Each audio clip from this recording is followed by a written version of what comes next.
ஆண்டவரும் சீக்கிரமாக இயேசு கிறிஸ்து நாமத்தினாலே உங்களை வாழ்த்துக்கிறேன். கர்த்தர் ஆசீர்வதிப்பாராக.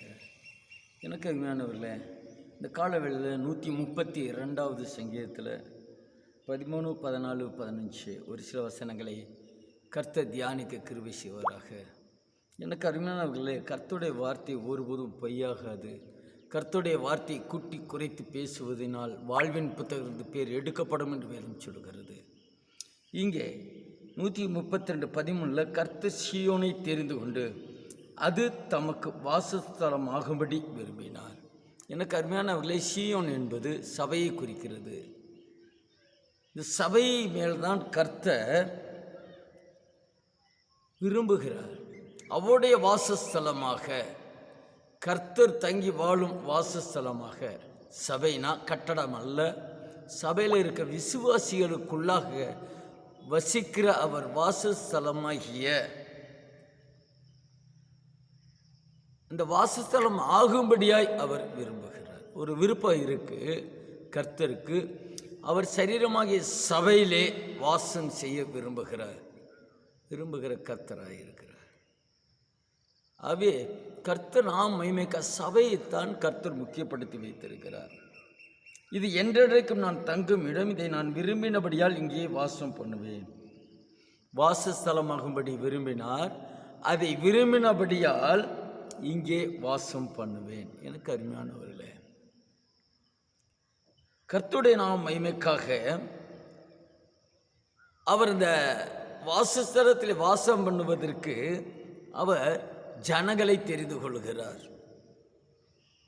10வது வசனம் சொல்லுங்க, நீர் அபிஷேகம் பண்ணிவித்தவனின் முகத்தை உமது தாசனை தாவீதின் நிமித்தம் புறக்கணியாதிரும். அபிஷேகம் பண்ணப்பட்டவர்களுடைய முகத்தை அவர் புறக்கணிக்க மாட்டார். எனக்கு அருமையானவர்களே, அபிஷேகம் பண்ணப்பட்டவர்கள் தான் சபையிலே தூண்களாய் நிற்க முடியும். கர்த்தர் அபிஷேகம் பண்ணினவர்கள் தான் கர்த்தருடைய சபையாய் இருக்க முடியும்.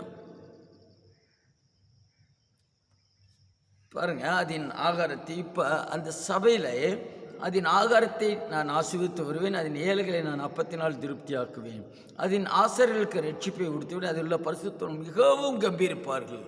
எனக்கு அருமையான சபையில் இருக்கிற பரிசுத்தவான்கள் தான் கம்பீரமாய் வாழ்வார்கள், கம்பீரிப்பார்கள் என்று வேதம் கற்றுத்தருது. தாவீது எழுதியிருக்கிறார். அங்கே தாவீதுக்காக ஒரு கொம்பை முளைக்க பண்ணுவேன், நான் அபிஷேகம் பண்ணி வைத்தவனுக்காக ஒரு விளக்கை ஆயத்தம் பண்ணினேன். அபிஷேகம் பண்ணி வைத்தவர்கள் நல்ல வெளிச்சத்திலே இருளிலே அல்ல, அவர்களுக்காக ஒரு விளக்கை, எரிகிற விளக்கை ஆயத்தம் பண்ணுவேன் என்று சொல்லுகிறார். எனவே அபிஷேகம் பண்ணப்பட வேண்டும், சபையிலே கர்த்தர் வாசம் செய்ய வேண்டும், அவர் சரீரமாக சபை பரிசுத்தமாக இருக்க வேண்டும் என்று கர்த்தர் விரும்புகிறார். அந்த சபையிலே வாசம் செய்கிற பரிசுத்தவான்களுக்கு தான் அவர் விளக்கை வைத்திருக்கிறார். அவன் சத்துருக்களுக்கு வெட்கத்தை உடுத்துவேன், அவன் மீதில் அவன் கிரீடம் பூக்கும். அவன் தலையிலே கிரீடம் பூக்கும். ஒரு கிரீடம் முளைக்கும், ஒரு கிரீடம் இருக்கும். எனக்கு அருமையானவர்களே, அபிஷேகம் கட்டாயம் வேணும். அவர் சபையை விரும்புகிறாரே, அதில் வாசம் செய்யும்படியாக விரும்புகிறார். அவர் வாசம் செய்ய வேண்டுமானால் சபையிலே அபிஷேகம் பண்ணப்பட்டவர்கள் இருக்க வேண்டும்.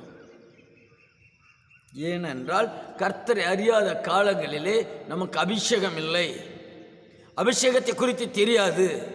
ஆனால் இப்பொழுதோ கர்த்தரை அறிந்ததினால், கர்த்தர் நம்மை ரட்சித்ததினால் பரிசுத்தவான்கள் அபிஷேகம் பண்ணப்படுவார்கள்.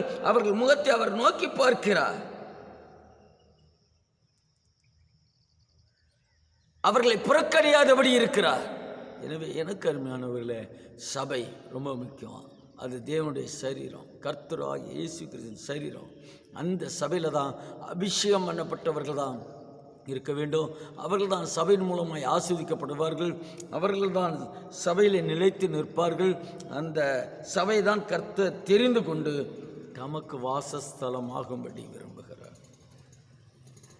சபையை நான் விரும்பினபடியினால் இங்கே வாசம் செய்வேன். இப்போ சபையை கர்த்தர் ரொம்ப விரும்புகிறாருங்க. நிறைய பேர் சபையை குறித்து அறிவில்லாமையால் அவர்கள் கெட்டு போகிறார்கள். சபையிலே அவர் வாசம் செய்ய விரும்புகிறார். அவர் சபையிலே ஸ்தோத்திரம், அவர் சபையிலே இருக்க விரும்புகிறார். அப்படிதான் வேதம் சொல்கிறது. பாருங்க, இதை நான் விரும்பினபடியால் அதிலே வாசம் செய்வேன். இப்போ சபை கர்த்தர் விருப்பம், அதிலே வாசம் செய்வார். நாம் சபைக்குள்ளாக இருப்போம், அவருடைய சரீரத்துக்குள்ளாக அவயவமாக இருப்போம். பரிசுத்த ஜீவிதம் இருக்கட்டும். அவர் அதற்காகவே வந்தார். பரிசுத்தமாய் நாம் வாழும்படியாய் பாவத்தை அவர் இரத்தத்தினால் கழுவி சுத்திகரித்து 3ஆம் நாள் உயிர்த்து மீண்டும் ராஜாதி ராஜாவாய் வரப்போகிறார். அடிக்கப்பட்டது நமக்காக. அதனால் சபையிலே அங்கமாக இருப்போம். சபை குறித்து பக்தி வைராக்கியம் கொள்வோம். சபைக்காக வைராக்கியமாக ஜெபிப்போம். சபைக்காக ஊழியம் செய்வோம். சபையில் கொண்டு வந்து ரட்சிக்கப்பட்ட சபையில் சேர்த்த கர்த்தர் அப்படியாக சபையில் சேர்க்கும்படியாய் ஜனங்களை நடத்துவோம். கர்த்தர் ஆஸ்வதிப்பாராக. எங்களுக்காக ஜெபித்துக் கொள்ளுங்கள். வருகிற 11, 12 இங்கே லெபனான் ஜெபத்தோட்டத்தில் தீர்க்கதரிசன முகாம் இருக்கிறது. வாருங்கள். காலையில் 10லேருந்து 7 மணி வரையில் இருக்கும். சனிக்கிழமை 10லேருந்து 5 மணி வரையில் இருக்கும். வாருங்கள்.